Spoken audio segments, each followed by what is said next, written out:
러크만 주석서 데살로니가전서 2장입니다. 형제들아, 우리가 너희에게로 들어간 것이 헛되지 않았음을 너희 자신들이 알고 있노라. 너희가 아는 바와 같이 우리가 이전에 빌립보에서 고난을 받고 모욕을 당하였으나 우리의 하나님 안에서 담대하여 많은 투쟁을 하며 하나님의 복음을 너희에게 전하였노라.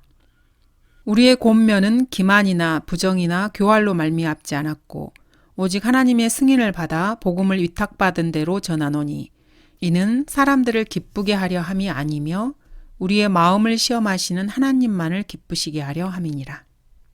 여기서 바울은 하나님께서 부르신 설교자가 수행하는 신약적인 사역이 마땅히 어떠해야 하는지를 설명하고 있습니다. 여기서는 주로 바울의 말하는 방식을 다루고 있습니다. 하나님의 복음을 너희에게 전하였노라. 우리의 권면, 오직 하나님의 승인을 받아 복음을 위탁받은 대로 전하노니. 바울은 아첨의 말을 사용하지 않고 계속해서 권면과 위로를 주며 설명하고 있습니다. 주석가들 대부분은 긍정적인 면만을 주목해서 은근슬쩍 넘어갑니다. 바울의 설교 방식을 한번 살펴보도록 하겠습니다. 비록 언변에 있어서는 서툴지만 지식에 있어서는 그렇지 아니하노라. 오히려 우리는 모든 일에 있어서 너희 가운데서 온전히 나타내 보였느니라. 그들이 말하기를 그의 편지들은 무게가 있고 힘이 있지만 직접 대할 때는 약하고 그 언변도 하찮다고 하기 때문이라. 우리가 전에도 말한 것 같이 지금도 내가 다시 말하노니 누구든지 너희가 받은 것 외에 어떤 다른 복음을 전한다면 그는 저주를 받으리라. 내가 이제 사람들에게 호감을 사랴 아니면 하나님께 사랴 아니면 내가 사람들을 기쁘게 하려 하겠느냐. 내가 아직도 사람들을 기쁘게 하려고 한다면 나는 그리스도의 종이 아니니라. 그들 중에 하나인 그들 자신의 선지자조차도 말하기를 크레테인들은 항상 거짓말쟁이들이고 악한 짐승들이며 게으른 탐식가들이라 했으니 이 증거가 옳도다. 그러므로 너는 그들을 엄히 꾸짖어 그들로 믿음 안에서 건전해지게 하고 내가 하나님과 주 예수 그리스도와 택함받은 천사들 앞에서 내게 부탁하노니 너는 편견 없이 이것들을 지켜 아무 일도 편파적으로 하지 말라. 너는 말씀을 전파하라. 때를 얻든지 못 얻든지 항상 대비하라. 모든 오래 참음과 교리로 견책하고 책망하며 공고하라. 때가 이르리니 사람들이 건전한 교리를 견디지 못하고 그들 자신의 정욕에 따라 가려운 길을 즐겁게 해줄 선생들을 많이 두리라. 바울이 의와 절제와 다가올 심판에 관하여 설명하자 펠릭스가 두려워하여 대답하기를 이제 그만 가라. 내가 틈이 나면 너를 부르리라고 하더라. 형제들아, 내가 너희에게 와서 하나님의 증거를 전할 때 말과 지혜의 탁월함으로 하지 아니하였노라. 또 내 말과 내 설교를 설득력 있는 인간의 지혜의 말로 하지 않고 성령과 능력을 나타내므로 하였으니. 바울은 정중한 말과 그럴듯한 언변으로 교묘히 사람들을 미혹하는 거짓 선지자들을 따르지 말라고 경고합니다. 로마의 그리스도인들에게 그런 경고를 주기도 했습니다. 심지어 바울이 구원받기 전부터 구약 성경을 변개시키는 성경 변개자들이 널리 퍼져 있었습니다. 고린도후서 2장을 보겠습니다. 우리는 하나님의 말씀을 변개시킴으로써 이익을 취하는 여러 사람들과 같지 않고 오직 성실함으로써 또 하나님께로부터 난 자로서 하나님 앞에서와 그리스도 안에서 말하노라. 본문은 바울 당시에도 자신의 이익을 위해서 하나님의 말씀을 변개시키는 자들이 있었다는 것을 증명해 보입니다. 바울은 하나님의 말씀을 거짓되이 다루지 않았습니다. 그렇지만 웨스트코트와 홀트, 오리겐, 필로, 에세네파, 바리새인, A.T. 로버트슨 박사, 케네스 웨스트, 교황, 빌리 그레함, 오랄 로버츠 이런 사람들은 하나님의 말씀을 거짓되이 다룬 자들입니다. 2절에서는 바울과 실라가 감옥에 갇혔던 사도행전 16장의 일을 언급하고 있습니다. 사도 바울이 하나님의 말씀을 전할 때 참으로 담대했던 것을 기억해야 합니다. 바울이 담대하게 설교했던 것처럼 오늘날 캐나다에서 창세기나 로마서 혹은 고린도전서 등을 설교한다면은 아마 감옥에 갈 것입니다. 2004년을 기준으로 해서 캐나다의 법률에 따르면은 캐나다 법률은 변태 성욕자들을 보호해주고 있습니다. 그러나 거리 설교를 하거나 전도지를 배포하면은 술주정뱅이나 마약 판매상, 창녀처럼 법의 보호를 받지 못합니다. 바울은 감옥에 있을 때 형제들에게 자신을 위해서 기도해달라고 요청했습니다. 감옥에서 나오게 해달라고 기도를 요청한 것이 아니고 자유로웠을 때처럼 그곳에서도 담대하게 복음을 증거하게 해달라고 기도 요청을 했습니다. 바울의 설교에서는 몇 가지가 빠져 있습니다. 그 중에 2가지가 2장 5절부터 나옵니다. 너희도 아는 바와 같이 우리가 어느 때에도 아첨의 말이나 탐심의 구실로 하지 아니한 것을 하나님께서 증거하시느니라. 바울은 설교할 때 아첨의 말이나 탐심의 구실로 하지 않았습니다. 바울의 설교에서는 기만이나 부정이나 교활함이 없었습니다. 사도 바울은 진리를 전할 때 결코 회중을 속이지 않았습니다. 기만을 쓰지 않았습니다. 또 속된 농담을 하면서 여자들에게 선망의 대상이 되려고 하지 않았습니다. 현대 설교자들의 설교에서 여자들에게 호감을 사려고 하는 의도로 첨가한 부분을 설교에서 제거하게 되면은 설교가 내용도 없이 앙상한 개요만 남을 것이라고 합니다. 현대 설교자들은 주로 가정을 주제로 합니다. 그 내용을 보면은 아내가 가정의 일을 결정하고 이끌게 해야 된다는 그런 내용에 지나지 않습니다. 바울의 설교에는 부정이 없었습니다. 설교자들은 특정 사람들에게 뭔가를 얻어내려고 탐심을 품으면서 그렇지 않은 척 설교할 수 있습니다. 성경은 이런 것을 탐심의 구실로 설교한다고 규정하고 있습니다. 이 말씀은 돈만을 지적하는 것이 아닙니다. 너는 탐내지 말지니라는 말씀에도 위배되는 것입니다. 3절에 교활로 말미암지 않았고라고 말씀하고 있습니다. 바울은 고린도의 회심자들에게도 이렇게 말씀합니다. 교활한 자가 되어 너희를 강계로 붙들었다고. 사도 바울 자신이 직접 교활한 술책을 쓰는 자들에 대해서 경고까지 하고 나서고 있습니다. 바울은 자주 비꼬듯이 말을 하는데 본문도 그 중에 하나입니다. 바울이 비꼬듯이 말하는 부분을 한번 찾아보겠습니다. 고린도후서 12장입니다. 내 자신이 너희에게 짐이 되지 않았던 것 외에 너희를 다른 교회들보다 못하게 대한 것이 무엇이냐? 나의 공평치 못한 이 점을 용서하라. 이 표현도 사실은 바울이 고린도 교회의 성도들을 비꼬듯이 말하는 것입니다. 11장 8절도 보겠습니다. 내가 너희에게 봉사하기 위하여 다른 교회들에게서 삭슬 받은 것이 그들에게서 탈취한 셈이니라. 빈정되는 표현입니다. 고린도후서 12장 16절을 보겠습니다. 하여간 내가 너희에게 짐을 지우지 않았는데도 교활한 자가 되어 너희를 강계로 붙들었다고 하니. 고린도후서 12장 16절 방금 읽어드린 것에서 바울은 실제로 그들이 바울에게 빚을 졌다고 말하고 있습니다. 바울이 그들에게 사역하면서도 그들에게 재정적인 지원을 받지 않았기 때문입니다. 바울은 이것이 바로 자신의 교활이요 강계라고 말을 하고 있습니다. 그의 설교의 내용이나 그가 설교를 하는 동기와는 아무런 관계가 없습니다. 성경을 공부할 때는 원어 사전이나 헬라어 문법이나 단어가 필요하지 않습니다. 항상 성경을 성경으로 비교해서 공부하면 됩니다. 바울의 설교에서 찾아볼 수 없는 4번째 요소는 아첨의 말입니다. 요즘 아첨의 말은 모든 교육기관에서 가르치는 동화 같습니다.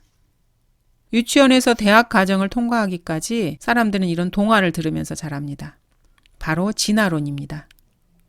이런 말을 듣고 자란 사람들은 인간이 만물의 척도라고 생각을 합니다. 이것이야말로 인간이 스스로를 축켜 세우는 최고의 아첨의 말입니다. 이런 인본주의자 선언에 동의하는 모든 인본주의자들은 무신론자가 됩니다. 이러한 과학적 학문 탐구를 통해서 그들 자신이 스스로 신들이라고 세뇌를 당하는 것입니다. 사탄은 여자에게 이렇게 말합니다. 너희가 그것을 먹는 날에는 너희의 눈이 열리고 너희가 신들과 같이 되어서 선과 악을 알게 되는 줄을 하나님께서 아심이라 하더라. 이브에게 신들과 같이 된다고 유혹하고 있습니다. 이보다 인간에게 더 듣기 좋은 아첨의 말은 없습니다. 사람들은 아첨을 들으면 뭐든지 다 합니다. 구원받지 못한 죄인과 타락한 그리스도인들에게 아첨할 때 써먹는 가장 강교한 방법이 무엇인지 아십니까? 설교자들이 잘 써먹는 방법으로는 죄와 불신을 다루는 설교를 할 때 우리라는 표현을 쓰는 것입니다. 청중은 설교자가 자신과 동일한 영적 상태에 있다고 생각하게 됩니다. 이런 식의 설교가 미국이나 전 세계에서 매일같이 TV와 라디오 방송을 통해서 전파됩니다. 죄인들이 범하는 더러운 죄들을 분명하고 호되게 질타하지 않고 설교자나 그 메시지를 듣는 모든 죄인들을 같은 집단으로 만들어서 서로에게 위안을 주자는 발상입니다. 바울은 본문에서 마지막 때 그리스도의 몸 안에서 기생하는 이런 류의 타락한 설교자들을 지목하고 있습니다. 디모데전서 4장을 보겠습니다. 이제 성령께서 분명히 말씀하시나니 마지막 때 어떤 자들이 믿음에서 떠나 미혹하는 영들과 마귀들의 교리들을 따르리라. 그들 자신의 양심이 화인을 맞아 위선으로 거짓을 말하리라. 혼인을 금하고 음식을 삼가라고 명하리니 이 음식은 하나님께서 진리를 믿고 아는 사람들이 감사함으로 받도록 지으신 것이라. 하나님께서 지으신 것은 모두 좋은 것이요 감사함으로 받으면 아무것도 버릴 것이 없으니 이는 하나님의 말씀과 기도로서 거룩하게 됨이라. 내가 이런 것들을 형제들에게 기억하게 한다면 너는 내가 따르던 믿음의 말씀들과 선한 교리의 말씀들로 양육을 받아 예수 그리스도의 선한 일꾼이 되리라. 바울은 디모데에게 이런 것들을 형제들에게 기억하게 하라고 말합니다. 설교자는 이 바울의 권면을 받아들여야 합니다. 이런 류의 설교자들은 이런 식입니다. 우리는 거룩하신 하나님의 무서운 손 아래 있습니다. 우리는 잃어버린 자들이며 영원히 저주받은 자들입니다. 우리의 선함은 우리를 구원할 수 없습니다. 우리는 우리의 혼의 깊은 고통 속에서 하나님께서 우리를 선택해달라고 부르짖어야 합니다. 지금 TV를 보고 계시는 분이시면 하나님의 구원에 대해서 아무것도 모른다면 반드시 지옥에 갈 것입니다. 이런 식으로 말을 합니다. 이런 식으로 말하는 설교자 역시 구원을 받지 못한 것이죠. 그 청중들 역시 구원을 받지 못한 것이죠. 비극은 동행을 사랑한다는 말이 있습니다. 하나님을 송축하라. 우리의 문제는 우리가 하나님의 성전에서 나오는데 신실하지 못하다는 것입니다. 주일에도 우리는 방에 누워서 잡지 읽기를 좋아하고 오후에는 외식하고 친구들하고 함께 밖으로 나갑니다. 우리는 하나님의 성전과 기도를 경시하고 있습니다. 우리가 심지어 11조도 안 하고 자녀들은 세상 사람들처럼 옷 입고 그렇게 살고 있습니다. 우리를 축복해달라고 말할 수 있겠나요? 우리는 회개해야 됩니다. 전국적인 부흥이 필요합니다. 우리에게는 이런 게 필요합니다. 이런 식으로 설교를 합니다. 이런 복음 전파자는 그 해중과 수준이 같습니다. 그 사람은 타락했고 하나님의 뜻에서 벗어나 있습니다. 똑같은 영적인 수준에 있다는 사실이 설교를 듣는 회중에게는 위로가 되는 것입니다. 결국 이 복음 전파자나 그 회중이나 똑같은 배를 탄 것입니다. 방금 말한 이 설교자들은 청중을 책망하거나 권면하지 않습니다. 이들의 설교를 듣고 떨거나 기분이 상하는 사람이 한 명도 없는 것입니다. 설교자나 청중이나 똑같은 문제를 가지고 있기 때문입니다. 자기 잘못이 훤히 들여다보이는 유리집에 살고 있는 사람이 어떻게 타인의 잘못을 꾸짖을 수 있겠습니까? 타락한 설교자는 타락한 그리스도인들이나 구원받지 못한 죄인들을 책망하는 메시지를 전파할 수 없습니다.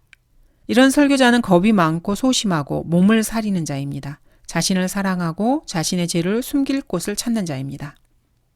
이런 설교를 1년 365일 하루 24시간 언제든지 들을 수 있습니다. 싸구려 설교입니다. 다음으로 바울의 설교에는 탐심의 구실이 없었습니다. 그는 결코 돈을 탐하지 않았습니다. 바울은 사람의 혼에 관심이 있었습니다. 뭔가 외투에 넣고 숨기듯이 탐심을 품고 있으면서도 사람들이 자기의 동기를 눈치채지 못하게 그렇게 행동하는 사람이 아니었습니다. 6절 너희에게서나 혹 다른 사람에게서도 사람의 영광은 구하지 아니하였으며 바울은 디오트레페나 바리새인들과 달리 사람들의 영광을 구하지 않았습니다. 요한복음 12장을 보겠습니다. 그럼에도 불구하고 상급 관원 중에서도 많은 자가 주를 믿었으나 바리새인들 때문에 그들이 주를 신하지 못하였으니 이는 그들이 회당에서 출애당하지 않기 위함이라. 이는 그들이 사람의 영광을 하나님의 영광보다 더 사랑하였음이더라. 예수님 당시에도 사람의 영광을 더 사랑해서 주님을 시인하지 못한 상급 관원들이 많이 있었습니다. 기독교 대학 광고나 소위 말하는 근본주의자들이라고 하는 자들이 내놓는 올간지나 개간지를 한번 보십시오. 그들의 광고를 한번 보시기 바랍니다. 10대의 예쁜 여학생들이 미소를 짓고 남학생들과 화려한 캠퍼스에서 포즈를 취하는 모습이 광고로 나오기도 합니다. 러크만 목사님께서는 미국의 주요 기독 대학 중 하나라도 젊은이가 하나님의 말씀을 깨닫게 된다는 사실을 부각시키는 광고를 낸 것을 본 적이 없다고 말씀하십니다. 70년 사역 동안 그런 광고를 본 적이 없다고 합니다. 하나님의 말씀을 깨닫게 되니까 자기 신학교에 오라고 이렇게 광고를 낸 것을 단 한 번도 본 적이 없다고 하십니다. 이 대학들이 호소하는 것은 남학생과 여학생의 모습, 스포츠나 화려한 캠퍼스, 아름다운 경관, 수준 높은 학구적인 기준 이런 것들이었습니다. 이들은 하나님의 말씀인 성경을 강조하지 않습니다. 성경이란 용어 자체가 광고에 등장하지 않을 때도 많이 있습니다. 6절, 우리가 그리스도의 사도들로서 능히 짐을 지울 수 있었지만 사실 바울 일행은 그들에게 짐이 될 수도 있었습니다. 그들은 당대 최고의 신약교회의 영적 지도자들이었습니다. 그들은 피 흘리며 영적 전쟁을 수행했고 훌륭한 군사임을 증명한 사람들이었습니다. 사도들의 왕자라는 그런 표현이 있다면 베드로보다는 바울이 이 타이틀에 합당할 것입니다. 바울에게는 12사도에게 있었던 표적의 은사들이 있었습니다. 죽은 자를 일으키는 기적을 행하기도 했습니다. 7절, 오직 너희 가운데서 마치 유모가 자기의 친자녀들을 소중히 여긴과 같이 온화하였느니라.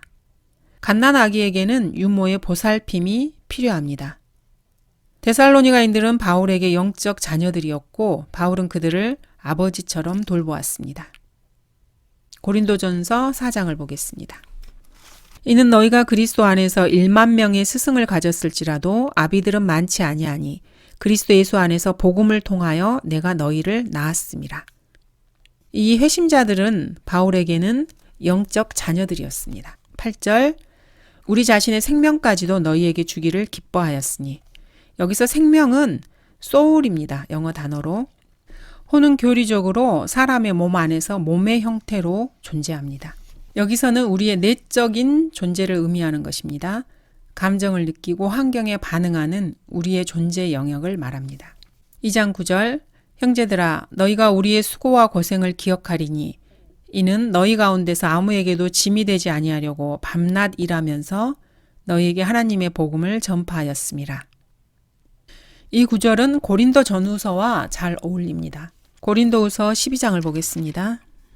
유대인이나 이방인이나 종이나 자유인이나 한 성령에 의하여 우리 모두가 한 몸 안으로 침례를 받았으며.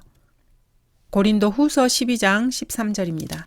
내 자신이 너희에게 짐이 되지 않았던 것 외에 너희를 다른 교회들보다 못하게 대한 것이 무엇이냐. 나의 공평치 못한 이 점을 용서하라.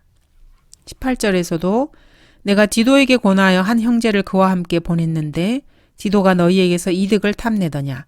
우리가 같은 영 안에서 행하지 아니하더냐. 같은 보조로 행하지 아니하더냐. 고린도전서 9장을 보겠습니다. 이와 같이 주께서도 복음을 전하는 사람들은 복음으로 살아야 한다고 명령하셨느니라. 그러나 내가 이런 것을 하나도 사용하지 아니하였으며 또 이런 일을 기록한 것은 나에게 그렇게 해달라는 것이 아니니 누군가 나의 자랑함을 헛되게 하느니 차라리 죽는 것이 더 나으리라. 내가 복음을 전할지라도 내게 자랑할 것이 없으니 이는 내가 부득불 해야 할 일이기 때문이라. 만일 내가 복음을 전하지 아니하면 정녕 내게 화가 있으리라. 내가 기꺼이 이 일을 하면 상이 있으려니와 기꺼이 하지 아니한다 해도 복음의 경륜이 내게 맡겨졌음이라. 그렇다면 내 상이 무엇이냐? 그것은 내가 복음을 전할 때 값없이 그리스도의 복음을 전하고 복음으로 인한 내 권리를 다 사용하지 아니하는 것이로다. 바울에게는 자식이 없었지만은 수백 명의 영적인 자녀들이 있었습니다. 로마 카톨릭은 이 점을 강조합니다. 그래서 사도적 권위를 사칭하고 검은 옷을 입은 바알 숭배자 사제가 신도들의 아버지인 양 속입니다. 그리고 사람들로 하여금 사제를 신부라고 부르게 합니다. 이 호칭은 구약적인 표현으로 그리스도께서는 신약에서 이런 표현을 쓰는 것을 금하셨습니다. 재판관기 17장입니다. 미카가 그에게 말하기를 나와 함께 있어 내게 아버지와 제사장이 되라. 그리하면 내가 해마다 은 10세켈과 옷 한 벌과 내 양식을 주리라 하니 그 레이인이 들어가더라. 그 레이인이 이 사람과 거하는 것에 만족하였으니 그 청년이 미카에게 그의 아들들 중에 하나같이 되고 미카가 레이인을 성결하게 하였더니 그 청년이 미카의 제사장이 되어 미카의 집에 있더라. 그때 미카가 말하기를 이제 레이인이 내게 제사장이 되었으니 주께서 내게 복을 주실 줄 아노라 하더라. 성경은 로마 카톨릭의 기원을 재판관기에서 기록하고 계십니다. 그러나 신약에서는 이렇게 말씀하십니다. 또 땅에 있는 사람을 너희 아버지라 부르지 말라. 이는 하늘에 계신 너희 아버지는 한 분이시기 때문이라. 로마 카톨릭은 로마가 예수 그리스도의 이름으로와 거룩한 하나님의 어머니 마리아의 이름으로 세운 아프리카의 검은 마술을 실행하는 종교적 집단이며 머리끝부터 발끝까지 타락한 불경건한 집단입니다. 이들은 수십억의 무지한 서양인들이 새 예루살렘이 아니라 로마 카톨릭 교회가 성도들의 어머니라 생각하게 만들었습니다. 그리고 포도주를 마시고 성경을 변개하는 가짜 사제가 그들의 아버지 곧 신부인 것처럼 그렇게 부르게 만들었습니다. 로마 카톨릭에 들어가서 성모 교회의 자녀가 되느니 차라리 고아로 남는 편이 더 나을 것입니다. 영적인 아버지라는 것은 그리스도인 각자에게 예수 그리스도를 알고 구원받도록 이끈 사람을 말합니다. 검은 옷을 입고 아기들에게 물이나 뿌리는 사기꾼들을 일컫는 말이 아닙니다. 12절을 보겠습니다. 이는 너희를 그의 나라와 영광으로 부르신 하나님께 합당히 행하게 하려 함이니라. 신약에서 합당히 행한다는 말에 예가 있는 구절을 보도록 하겠습니다. 에베소서입니다. 신약 그리스도인들이 어떻게 행하는 것이 합당한 삶인지 보겠습니다. 그러므로 내가 이것을 말하고 주 안에서 증거하노니 너희는 더 이상 다른 이방인들처럼 허망한 마음으로 행하지 말라.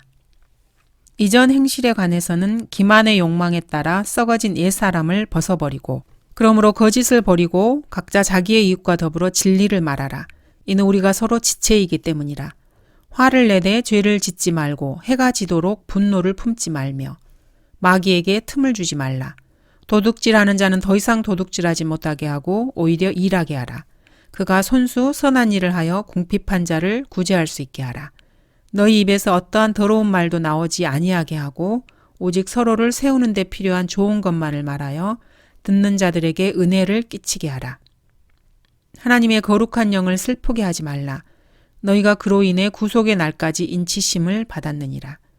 모든 신랄함과 분개와 분노와 고함 지르는 것과 욕설을 모든 악의와 함께 너희로부터 버리라.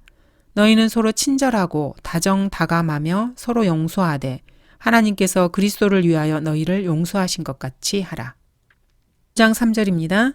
음행과 온갖 더러운 것과 탐욕은 너희 가운데서 이름조차 부르지 말라. 이것이 성도들에게 합당하니라.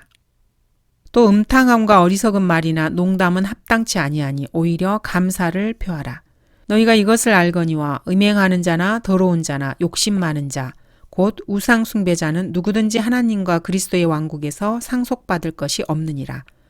아무도 너희를 헛된 말들로 속이지 못하게 하라. 이런 일들 때문에 하나님의 진노가 불순종의 자녀들 위에 임하기 때문이니라. 6장입니다. 이는 각 사람이 무슨 선을 행하든지 종이나 자유인을 불문하고 주로부터 그대로 받을 줄을 알미니라. 그러므로 음식으로나 마시는 것으로나 거룩한 날이나 새 달이나 안식일들에 관해서는 아무도 너희를 판단하지 못하게 하라.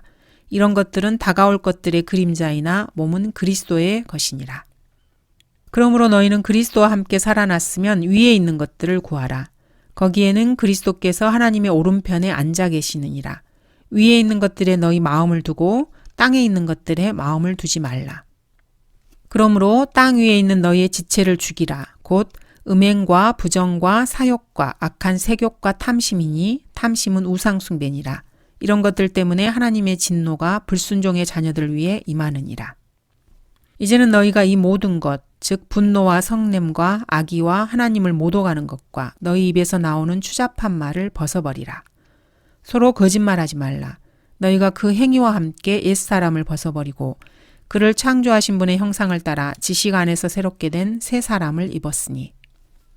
그러므로 너희는 하나님의 택함을 받은 거룩하고 사랑받는 자로서 자비로운 마음과 친절과 마음의 겸손과 온유와 오래 참음으로 옷 입으라. 만일 어떤 사람이 누구에게 불평이 있으면 서로 용납하고 서로 용서하기를 마치 그리스도께서 너희를 용서하신 것 같이 너희도 그리하라. 이 모든 것 위에 사랑을 더하라. 이것이 온전함의 띠니라. 하나님의 화평이 너희 마음을 다스리게 하라. 이를 위하여 너희가 한 몸으로 부르심을 받았나니 또한 너희는 감사하는 자가 되라. 바울 서신에서는 신약의 그리스도인들이 어떻게 합당하게 행해야 되는지 말씀하고 있습니다. 그리스도인의 행실에 대해서 알고 싶다면 데살로니가전서 4장과 5장을 읽어보시면 됩니다. 배교자들은 그리스도인으로서의 행함이라는 이 워크라는 단어를 삭제하려고 합니다. 2장 13절입니다. 이로 인하여 우리가 하나님께 쉬지 않고 감사함은 너희가 우리에게 들은 바 하나님의 말씀을 받을 때 사람의 말로 받아들이지 아니하고 사실 그대로 하나님의 말씀으로 받았음이니 이 말씀이 믿는 너희 가운데서도 효과적으로 역사하느니라. 이 구절은 신약에서 가장 위대한 구절들 중 하나입니다. 이 구절에는 보통 사람들이 알고 있는 것보다 훨씬 더 많은 의미가 있습니다. 이 구절은 바울이 데살로니가인들에게 전파한 말씀을 다루고 있습니다. 이 말씀은 성육신하신 예수님인 첫 글자가 대문자로 된 The Word, 이 말씀이 아니라 사람들이 전파하는 소문자 The Words입니다. 사람들이 전파하는 말씀, 소문자로 된 The Words입니다. 현대 근본주의 배교자들은 하나님의 말씀, The Word of God를 대문자 The Word, 성육신하신 예수님을 하나님의 말씀으로 표현합니다. 맞는 말이지만 이들은 기록된 말씀보다 성육신하신 말씀으로서의 예수 그리스도를 더 강조합니다. Word, 말씀을 소문자로 표기하지 않고 대문자로 표기합니다. 대문자로 표기된 이 말씀은 성육신하신 예수님을 말하고 소문자로 표기된 말씀은 기록된 말씀을 말합니다. 배교한 근본주의자들이 우리는 보존된 하나님의 말씀을 믿습니다 라고 말을 하면은 이들은 하나님께서 그분의 말씀을 한 권의 책으로 보존해 놓으셨다는 그런 의미로 말하는 것이 아닙니다. 성경에서 말씀, 대문자로 된 The Word는 예수 그리스도를 가리키는 것입니다. 두 번째 말씀, The Word, 소문자 말씀은 성육신하신 예수님과 다른 그 무엇입니다. 소문자 Word로 된 말씀은 입으로 말한 것이거나 아니면 기록된 것 중 이 둘 중 하나거나 혹은 둘 다를 말하는 것입니다. 일단 입으로 언급된 말씀들이 기록이 되면은 성경, The Holy Scripture 혹은 진리의 성경, The Scripture of Truth라고 일컫게 됩니다. 성경, 스크립처에서 스크립이라는 말은 쓰다라는 뜻입니다. 스크립은 쓰다라는 단어와 동일한 어근을 가지고 있습니다. 스크립은 기록된 뭔가를 말하는 것입니다. 그래서 우리가 하나님의 말씀이라고 말하는 것은 성육신하신 예수님을 말하는 게 아니고 기록된 말씀을 말하는 것입니다. 배교한 근본주의자들이나 보수주의자들은 자신들이 헬라어를 잘 알고 있기 때문에 하나님께서 기록하신 참된 말씀들을 자신들이 사람들에게 줄 수 있다고 속입니다. 그들은 헬라어 원본의 본문을 자기가 가지고 있는 것처럼 말을 합니다. 단 하나의 헬라어 원문이 존재하고 자신들이 그것을 가지고 있는 것처럼 가장을 합니다. 그런 것은 없습니다. 또 그들은 헬라어나 영어나 이런 지식이 없이는 그 누구도 하나님의 말씀을 깨달을 수 없는 것처럼 사람들을 속입니다. 이들은 근본주의자들이고 전문적인 거짓말쟁이들입니다. 자신들이 믿지도 않는 킹제임스 성경을 사용하면서 돈을 버는 자들입니다. 하나님의 말씀은 사람의 말이 아닙니다. 하나님의 말씀을 사람의 말처럼 받아들였다면은 곧 하나님의 거룩한 사람이 성령의 감동을 받아서 전파한 말씀들을 사람의 말로 받아들인다면은 그 말씀은 효력을 상실하게 됩니다. 주께서 그들에게 대답하여 말씀하시기를 너희는 또 어찌하여 너희 전통으로 하나님의 계명을 어기느냐. 자기 아버지나 어머니를 공경하지 않아도 무방하다 하니 그렇게 해서 너희는 너희 전통으로 하나님의 계명을 폐기시키고 있는 것이라. 하나님의 말씀을 있는 그대로 하나님의 말씀으로 받아들이는 그리스도인들 안에서만 그 말씀이 효과적으로 역사한다는 사실을 명심해야 합니다. 하나님의 말씀은 믿는 사람 안에서만 효과적으로 역사합니다. 무엇을 믿는다는 겁니까? 그 말씀이 사람의 말이 아니라 하나님의 말씀들이라는 사실을 믿는 것입니다. 하나님께로부터 나온 사람은 하나님의 말씀들을 듣느니라. 너희는 하나님의 말씀들을 듣지 아니하나니 이는 너희가 하나님으로부터 나오지 않음이라고 하시니라.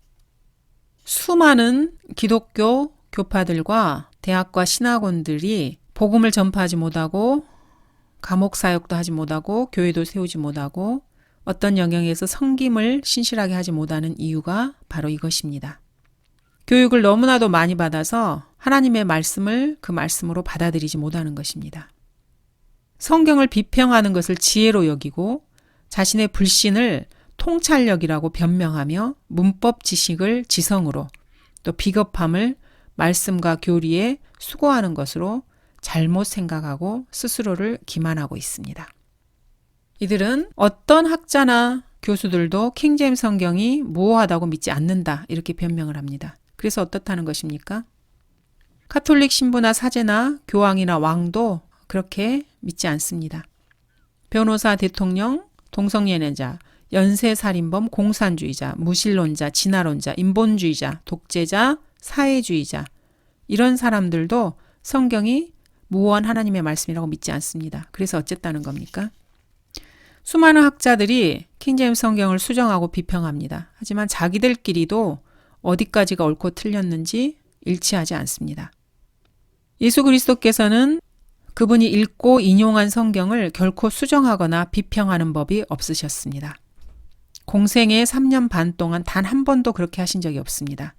주님은 창세기에서부터 말라기까지 구약 성경 중 단 한 권도 그것에 축자 영감받은 온본을 읽거나 인용하신 적이 없습니다. 모두 다 필사본이었습니다. 예수님께서 그 당시에 쓰셨던 모든 성경은 필사본이었습니다. Revised 버전이나 American Standard 버전 또는 NASV, New KJV 등 현대 역본들이 원본 헬라어에 충실하다는 생각은 터무니없는 망상입니다. 호전적인 근본주의 학교들이 성경을 어떻게 취급하는지 전형적인 예를 볼 수 있습니다. 이들의 주장에 따르면 하나님은 결코 말씀들, 소문자 words를 말씀하신 적이 없습니다. 기록된 말씀이 없다는 것입니다. 그래서 하나님은 결코 성경, 스크립처를 기록하신 적도 없게 됩니다. 이 말들, words가 나오는 구절에서도 말씀이나 성경이라는 용어를 쓰지 않습니다. 이 말씀들이 생명이나 영이라고 설명하지 않고 생명을 만들어내는 잠재력을 지녔다 이런 식으로 주석을 답니다. 하나님의 말씀은 그 말씀을 읽는 그대로 진정으로 믿는 그리스도인 안에서 효과적으로 역사합니다. 이 말씀을 자신들 안에 성경도 하나님의 말씀도 하나님의 말씀들도 성경책도 없는 사람들에게는 그 말씀이 당연히 그들 안에서 효과적으로 역사할 수 없습니다. 리버티 성경 주성에서는 이렇게 말합니다. 쉽게 말해서 그들은 살아있는 하나님의 말씀, The Word of God라는 것을 발명을 했지만 그것을 구성하는 말들, The Words는 살아있지 않은 것이다. 그래서 그들은 하나님의 말씀이 무엇인지 규명을 하지 못합니다. 성경, 스크립처라는 용어도 사용하지 못하고 그 정의를 내리지도 못하며 그것이 어디에 있는지도 알지 못합니다. 그들에게는 하나님의 말씀인 성경이 없습니다. 본 적도 없습니다. 성경으로 구성된 성경책을 본 적도 없고 하나님의 말씀, The Words of God, 소문자 words로 된 인쇄된 성경책을 읽어본 적도 없습니다. 성경이 하나님의 말씀들에 대해서 그렇게 많이 말씀하시는데도 그렇습니다. 하나님께서도 말씀하셨고 사도 바울도 말씀들이라고 말했습니다. 그러나 신정통주의자들은 말씀들 대신 메시지로 하나님의 말씀을 받아들입니다. 주가 이같이 말하노라. 보라, 내가 이곳과 그 거민들에게 재앙을 내리리니 유다 왕이 읽은 그 책의 모든 말씀들이라. All the words of the book입니다. 왕이 율법책의 말씀들을 듣자 그의 옷을 찢고 여기서 말씀들은 소문자로 된 the words, 기록된 말씀입니다. 기독교 대학의 교수들은 그렇게 믿지 않습니다. 그러나 진실로 성경대로 믿는 그리스도인이라면 하나님의 말씀들이 한 권의 책으로 엮여져 있다고 믿습니다. 그리스도인들은 하나님의 말씀들로 이루어진 책 한 권을 구할 수 있고 이 말씀들을 거룩한 기록된 말씀들인 성경으로 받아들이고 있습니다. 그리스도인들은 하나님의 말씀들로 구성된 책 한 권을 구할 수 있습니다. 이 말씀들은 기록된 말씀들입니다. 또 내 말과 내 설교를 설득력 있는 인간의 지혜의 말로 하지 않고 성령과 능력을 나타냄으로 하였으니, 그러나 하나님께서 이것들을 우리에게 그의 영으로 나타내셨으니 이는 성령께서는 모든 것, 심지어 하나님의 깊은 것들까지도 통찰하시기 때문이라. 이는 우리의 복음이 말로만 너희에게 이른 것이 아니라 능력과 성령과 대단한 확신으로 된 것이니, 우리가 너희 가운데서 너희를 위하여 어떻게 했다는 것을 너희도 아는 바라. 그러면 너희에게 성령을 전해주고 너희 가운데서 기적들을 행하는 그가 율법의 행위로 하는 것이냐, 아니면 믿음을 들음으로 하는 것이냐.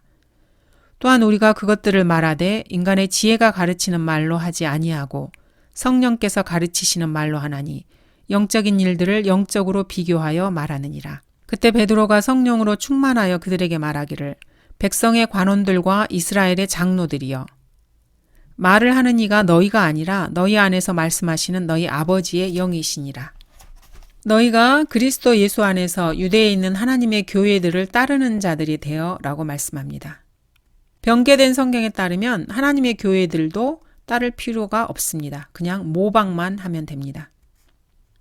그리스도 예수 안에 있는 교회들이라는 이 표현은 그리스도 밖에도 교회들이 있다는 점에서 중요합니다. 에클레시아는 불러냄을 받은 무리를 말하고, 그 다음 구절에 보면은 불러냄을 받은 또 다른 무리가 있다는 점을 알아야 합니다. 교리적으로 보면 참된 지역교회는 하나님께 속하며 그 회원은 거듭난 사람들로 이루어져 있습니다. 그 교회의 회원들이 그리스도의 몸의 지체들이기 때문입니다.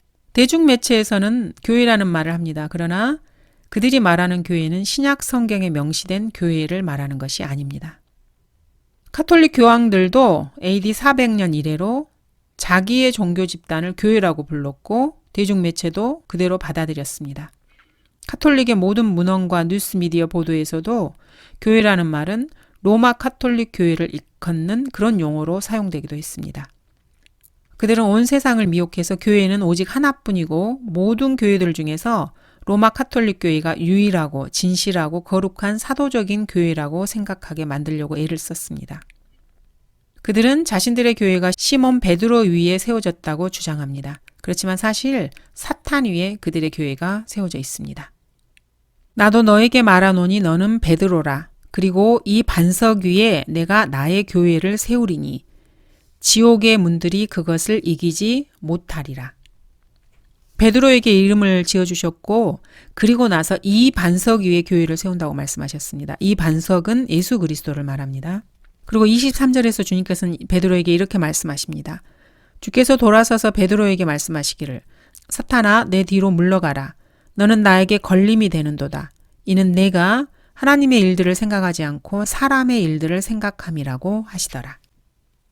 유대인들은 데살로니가의 성도들을 이방인이라고 혹독하게 박해했습니다. 사도행전 17장에 그 내용이 나와 있습니다. 그러나 믿지 않은 유대인들은 시기하여 시장터에서 불량배들을 데리고 와서 무리를 모아 온 성읍을 소란하게 만들고 야손의 집에 쳐들어가서 사도들을 백성에게로 끌어내려고 하더라. 그러나 그들을 찾아내지 못하니 야손과 다른 형제 몇 사람을 성읍의 행정관들 앞으로 끌고 가서 해치기를, 세상을 소란케 하는 자들이 여기에도 왔도다. 야손이 그 사람들을 맞아들였는데 이들은 모두 카이사의 법령을 거역하여 행하고 예수라는 다른 왕이 있다고 말하더이다라고 하니라. 그때 백성과 성읍의 행정관들이 이런 말을 듣고 난처하게 되어 야손과 그 나머지 사람들로부터 보속금을 받고 나서 그들을 놓아주더라. 그러자 형제들이 즉시 바울과 실라를 밤에 베레아로 보내니 그들이 거기에 도착하여 유대인의 회당 안으로 들어가니라. 한편 데살로니가에 있는 유대인들은 바울이 하나님의 말씀을 베레아에서도 전하는 것을 알고 그곳까지 와서 무리를 선동하니라. 데살로니가의 유대인들이 더 심하게 이렇게 반대를 합니다. 사탄의 걸작품인 NASV는 이렇게 번역을 해놨습니다. 그러나 마침내 하나님의 진노가 완전히 또한 영원히 그들 위에 임했다.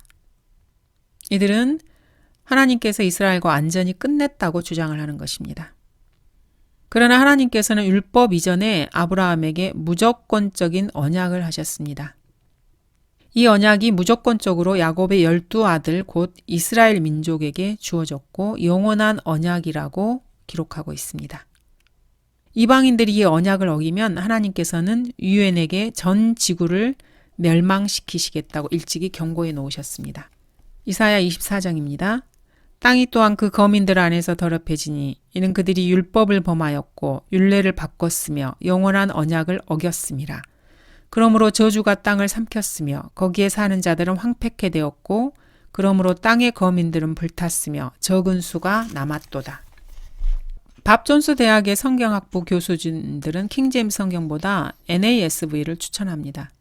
NASV나 RSV, NIV 등 모두가 동일한 헬라어 원문에서 나왔습니다. 밥 존스 대학이 똑같이 변경된 성경을 추천하고 있는 것입니다. 그러면서 자신의 학교를 믿음의 요새요 정통주의의 못자리판이라고 부르고 있습니다. 성경은 예수 그리스도의 동정녀 탄생과 십자가 사건을 합친 것보다 이스라엘과 유대 민족의 최종적이고 완벽한 회복에 대해서 더 많은 구절을 할애하고 있습니다. 이스라엘의 회복을 다루는 구절은 신명기 30장에 10구절이 있습니다. 에스겔 34장에서도 31구절이 있습니다. 에레미야 33장, 31장, 에스겔 48장, 이사야 54장, 60장, 61, 62장에서도 이스라엘의 회복을 다루고 있습니다. 신약 성경이 예수 그리스도의 부활에 대해서 언급하는 구절들보다 훨씬 많은 구절들이 이스라엘의 회복을 다루고 있습니다. 이스라엘의 미래에 대해서 어떠한 교리적인 진술이 있는지 제대로 살펴보지도 않고 많은 학자들과 대학과 교수진들이 이런 만행을 저지르고 있는 것입니다. 이스라엘의 회복에 대한 사도 바울의 교리적 입장은 로마서 11장에 있습니다. 그러면 무엇이냐? 이스라엘이 구하는 그것을 얻지 못하였고 오히려 선택된 자들이 그것을 얻었으며 그 나머지는 오늘까지 완고해졌느니라. 기록된 바와 같으니 하나님께서 그들에게 혼미한 영과 보지 못할 눈과 듣지 못할 귀를 주셨다고 하였느니라. 교회 시대가 시작되면서 이스라엘은 마치 버림받은 것처럼 보입니다. 또 다윗이 말하기를 그들의 식탁이 그들에게 올무와 덕과 거치는 것과 보응이 되게 하시고 그들의 눈이 어두워져서 보지 못하게 하시고 그들의 등이 항상 굽혀지게 하소서 하였느니라. 그러면 내가 말하노니 그들이 실족함으로 넘어졌느냐? 결코 그럴 수 없느니라. 도리어 그들의 실족으로 구원이 이방인들에게 이르렀으니 이는 그들로 시기하게 하려 함이니라. 이스라엘이 실족함으로 인해서 구원이 이방인에게 이르렀습니다. 그래서 이방인이 예수 그리스도를 통해서 구원받는 것을 보고 이스라엘이 시기를 하게 하기 위함이라고 말씀하고 계십니다. 21절에 보시면 하나님께서 본래의 가지들도 아끼지 아니하셨으니 너도 아끼지 아니하실까 주의하라. 그러므로 하나님의 선하심과 준엄하심을 보라. 넘어지는 자들에게는 준엄하시니 만일 내가 그분의 선하심에 머물면 그 선하심이 너에게 있을 것이나 그렇지 아니하면 너도 꺾이리라. 이것은 이방인들에게 교회 시대에 지금 복음이 전파되고 있는 것에 대해서 말씀하고 계시는데 이 이방인들이 단체로 꺾이게 된다는 말씀입니다. 이거는 이방인 개개인을 말하는 것이 아니고 집합적인 의미에서 이방인을 말하는 것입니다. 내가 본래의 돌 올리브 나무에서 꺾여 본성을 거슬러 참 올리브 나무에 접붙여졌는데 하물며 본래의 가지인 이 사람들이야 본래의 올리브 나무에 얼마나 더 잘 접붙여지겠느냐.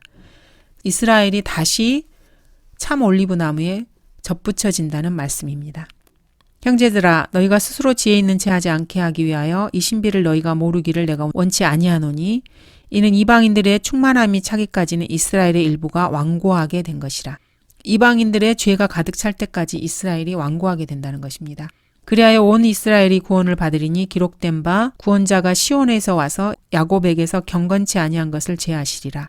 이는 내가 그들의 죄들을 없앨 때 그들에 대한 나의 언약이 이것임이니라 한가 같으니라. 이와 같이 이제 이들이 믿지 아니한 것은 너희의 자비를 통하여 그들도 자비를 얻게 하려 함이라.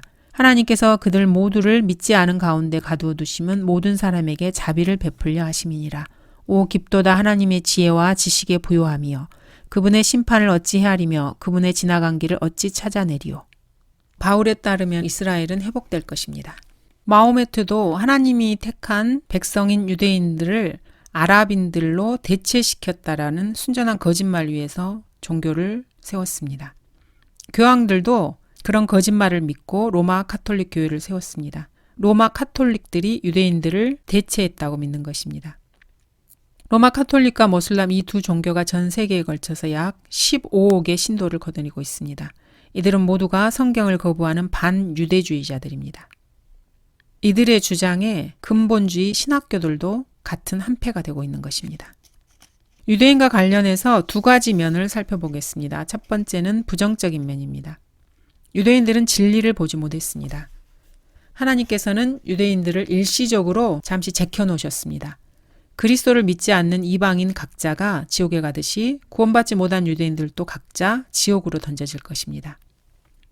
흩어진 이스라엘은 하나님을 기쁘시게 하지 못합니다. 그들은 이방인들을 기쁘게 하지도 못합니다. 그리고 하나님의 진노가 그들 위에 민족적으로 머물러 있습니다. 유대인들은 비록 복음에 있어서는 원수이지만 그들의 조상으로 인하여 사랑을 받는 자들입니다. 그래서 그리스도인이라면 유대인들의 화평을 위해서 기도해야 합니다.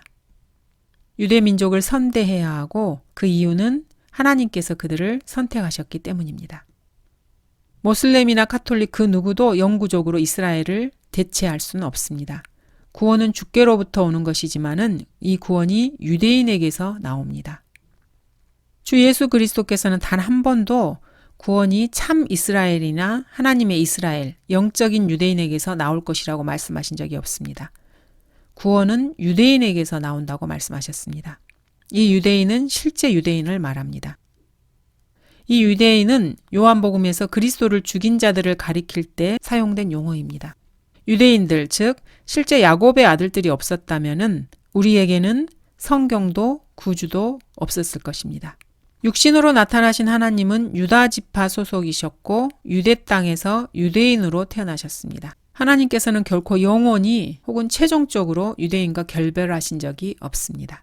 17절 형제들아 우리가 잠시 동안 너희와 헤어져 있었지만 얼굴이지 마음은 아니기에 너희의 얼굴 보기를 더욱 간절히 바랐노라. 마음과 영은 어느 곳에서나 있을 수 있습니다. 이것은 교리적인 진술이 아닙니다. 여기서 한 대상의 영은 한 사람이 그것과 접하게 되었을 때 만들어내는 전체적인 인상입니다.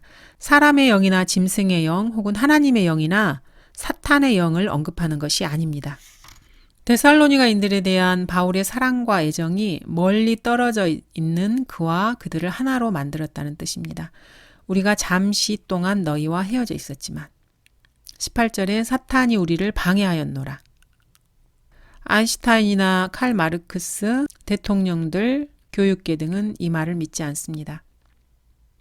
이 세상에는 인격체로 살아있고 지성이 있고 또 활동적이고 영적인 존재가 있다고 모두 믿었습니다. 이 자는 사탄 혹은 루시퍼로 불리고 이 땅을 통치하고 있습니다.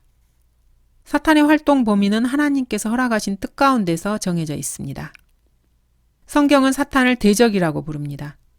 사탄이 하나님의 대적인 것은 하나님을 시기하고 그분을 자신의 경쟁자로 여기기 때문입니다. 사탄은 또한 진리의 대적자입니다. 왜냐하면 거짓말의 아비이기 때문입니다. 또한 사탄은 이스라엘의 대적자입니다. 사탄을 패배시킨 장본인이 유대 땅에서 태어난 유대인인 주 예수 그리스도이기 때문에 사탄은 특히 유대인을 증오합니다. 사탄은 또한 복음의 대적자입니다. 왜냐하면 본문에서처럼 복음을 방해하기 때문입니다. 또한 사탄은 성령의 대적자입니다.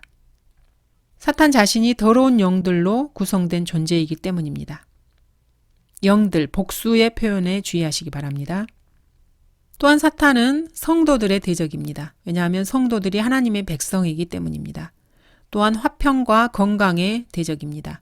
사탄은 주로 사람들을 해치고 사람들에게 죄를 짓게 하고 사람들을 거짓되이 비방하는 일을 합니다. 하지만 항상 하나님의 허락하신 뜻 아래서 활동합니다. 성경에서는 사탄을 33세 반의 사악한 남성으로 자세하게 묘사하고 있습니다. 또 크고 붉은 용과 7개의 머리를 가진 바다 괴물, 뱀 또는 빛의 천사로 묘사하고 있습니다. 도덕성이나 하나님을 두려워함이 없는 울부짖는 사자에 비유되기도 합니다. 19절 우리의 소망이나 기쁨이나 자랑의 면류관이 무엇이냐? 그리스도의 심판석에서 받게 될 5개의 면류관 중 하나입니다. 주께서는 그리스도의 심판석에서 불을 통과하고 남은 일들에 대해서 면류관을 주실 것입니다. 자랑의 면류관 외에 생명의 면류관, 영광의 면류관, 썩지 않을 면류관, 의의 면류관이 있습니다. 자랑의 면류관은 그리스도인들이 죄인들을 그리스도께로 이겨와 회심하게 했을 때 받는 면류관입니다. 회심자들은 구령한 사람의 기쁨이요 자랑입니다. 면류관에서 보석들로 나타납니다. 구령자가 건져 올리는 물고기가 그의 소망이 됩니다. 왜냐하면 대환란 이전에 휴거와 부활로 주 예수 그리스도께 참여하게 되기 때문입니다. 20절 이는 너희가 우리의 영광과 기쁨이기 때문이라. 구령자들이 이겨온 사람들은 그 사람의 영광이요 기쁨입니다. 혼들을 이겨오는 자는 현명하기 때문에 구령자들은 별들처럼 영원 무궁토록 빛날 것입니다. 구령자들은 사도 바울을 본받음으로써 자신이 이겨온 회심자들에게서 영원히 감사를 받게 될 것입니다. 내가 약한 사람들에게 약한 사람같이 된 것은 약한 사람들을 얻고자 함이요. 내가 모든 사람에게 모든 것이 된 것은 어떻게 해서든지 몇 사람을 구원하고자 함이라. 이 구절은 칼빈주의자들을 궁지에 몰아넣고 있는 구절입니다. 존 칼빈은 혼을 이겨오지 않았습니다. 그 외에 다른 칼빈주의자들 역시 마찬가지입니다. 이들이 이겨온 죄인들을 한 명마다 1달러로 계산한다면 이들은 이미 오래전에 파산했을 것입니다. 해석자의 헬라어 신약 성경에서는 기만을 거짓으로 바꿨습니다. 그렇게 해서 우리가 너희에게 거짓을 가르친 것이 아니다라고 바울이 말하게 만들었습니다. 그러나 본문이 말하고자 하는 바는 그것이 아닙니다. 기만이라는 단어는 방법상으로는 진실이나 거짓을 말할 수 있지만 그 이면에 있는 동기가 누군가를 속이려 한다는 것을 의미합니다. 15, 16절에 엉터리 주석을 늘어놓는 주석가들이 많이 있습니다. 16절에서 바울이 유대인들이 그를 박해한 것에 대해서 화가 나 있는 정도로 말을 하고 있는 것입니다. 또 주석가들은 바울이 로마서 11장에서 교리적인 예언을 말할 때에도 이 말씀이 단지 바울이 그때 기분이 좋아서 그렇게 기록한 것이라고 말합니다. 해석자의 헬라어 신약 성경에 보면은 하나님께서 유대인들에게 어떤 부분에서도 진노하신 것이 아니라고 해석을 달고 있습니다. 바울이 그냥 그들에게 화가 났을 뿐이고 잠시 동안 격렬한 분노를 표출한 것이라고 주장을 합니다. 그들은 16절에 끝맺는 문장이 확실히 난 외에 필사상의 오류로 보인다라고 말합니다. 즉 바울이 죽은 후에 20년 정도 지나서 누군가가 기록을 했다고 주장하는 것입니다.